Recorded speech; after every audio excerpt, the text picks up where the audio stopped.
আইন করে কুইক রেন্টালকে দেয়া দায় মুক্তিকে অবৈধ ঘোষণা করেছে হাইকোর্ট। সকালে বিচারপতি ফারাহ মাহবুব ও বিচারপতি দেবাশিস রায়চৌধুরীর হাইকোর্ট বেঞ্চ এ রায় দেয়। এ সময় আদালতে রিটের পক্ষে শুনানি করেন ডক্টর শাহদিন মালিক, সঙ্গে ছিলেন ব্যারিস্টার সিনথিয়া ফরিদ। গত ২ সেপ্টেম্বর কুইক রেন্টাল সংক্রান্ত বিদ্যুৎ ও জ্বালানির দ্রুত সরবরাহ বৃদ্ধি বিশেষ বিধান আইন ২০১০-এর ৯ ধারায় দায়মুক্তি কেন অবৈধ অসাংবিধানিক ঘোষণা করা হবে না তা জানতে চেয়ে রুল জারি করে হাইকোর্ট। এর আগে কুইক রেন্টাল সংক্রান্ত বিদ্যুৎ ও জ্বালানির দ্রুত সরবরাহ বৃদ্ধি বিশেষ বিধান আইন ২০১০-এর ৯ ধারায় দায়মুক্তি এবং ক্রয় সংক্রান্ত ৬-এর ২ ধারার বৈধতা চ্যালেঞ্জ করে হাইকোর্টে রিট করা হয়। ১০০ মেগাওয়াটের বিদ্যুৎ কেন্দ্র সে ২০ মেগাওয়াট সাপ্লাই দিচ্ছে, কিন্তু ১০০ মেগাওয়াটেরই টাকা পাবে।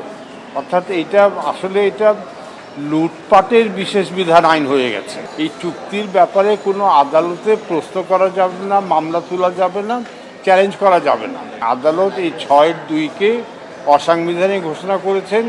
এই যে এটা কোনো আনলিমিটেড অসীম ক্ষমতা এক ব্যক্তিকে দেওয়া হয়েছে, এইটা একটা প্রজাতন্ত্রে হতে পারে না।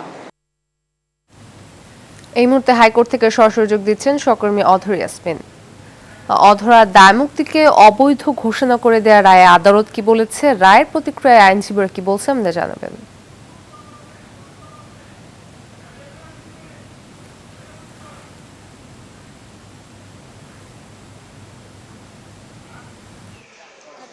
যে বিষয়গুলো ছিল সেই আইনকে এবং মন্ত্রীর যে একক ক্ষমতা ছিল এই আইনে সেই ক্ষমতাকে আসলে অবৈধ ঘোষণা করা হয়েছে, সেটাকে বাতিল করা হয়েছে।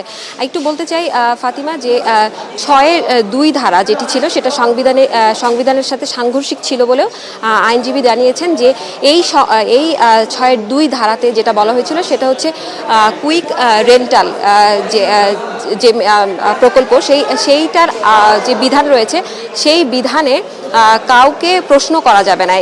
এই বিষয়ে যারা কাজ করছেন, যারা সংশ্লিষ্ট, তাদেরকে কোনো প্রশ্ন করা যাবে না। মন্ত্রীর একক ক্ষমতাই থাকবে। এটি ছিল হচ্ছে ধারা ৯-তে। তো এই দুইটা ধারাই আসলে বাতিল করা হয়েছে। অর্থাৎ এখন এই মুহূর্তে যেটা হবে যে কুইক রেন্টাল মেগা প্রকল্পের সাথে যে সংশ্লিষ্ট প্রতিষ্ঠানগুলো আছে সেগুলো যাতে খুব দ্রুত খুলে দেওয়া হয়। এবং একটু বলতে চাই যে এই যে আইনজীবী স্বাধীন মালিক বলছেন যে তৎকালীন আওয়ামী লীগ সরকার কুইক রেন্টালের আওতায় এসে আসলে সেটির আওতায় তিনি বৈধতা করতে চেয়েছেন, যে বিভিন্ন ধরনের দুর্নীতি তিনি বৈধতা করার জন্য এই আইনটি বাস্তবায়ন করেছিলেন খুব তাড়াহুড়া করে। আর এখন এটি বাতিলের মাধ্যমে যেটি হলো মন্ত্রীপক্ষের একক যে ক্ষমতা বল সেটি আসলে থাকছে না, তাকেও জবাবদিহিতা করতে হবে। এছাড়াও আমি একটু বলে রাখতে চাই, ৬-এর যে ২ ধারা রয়েছে সেখানে আরেকটা বিষয় সাংঘর্ষিক ছিল সংবিধানের সাথে, যেটি আদালতে উত্থাপন করা হয়েছে।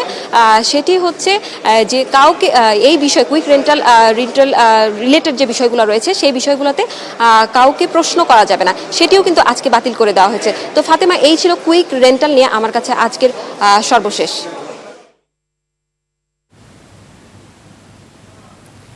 ধন্যবাদ।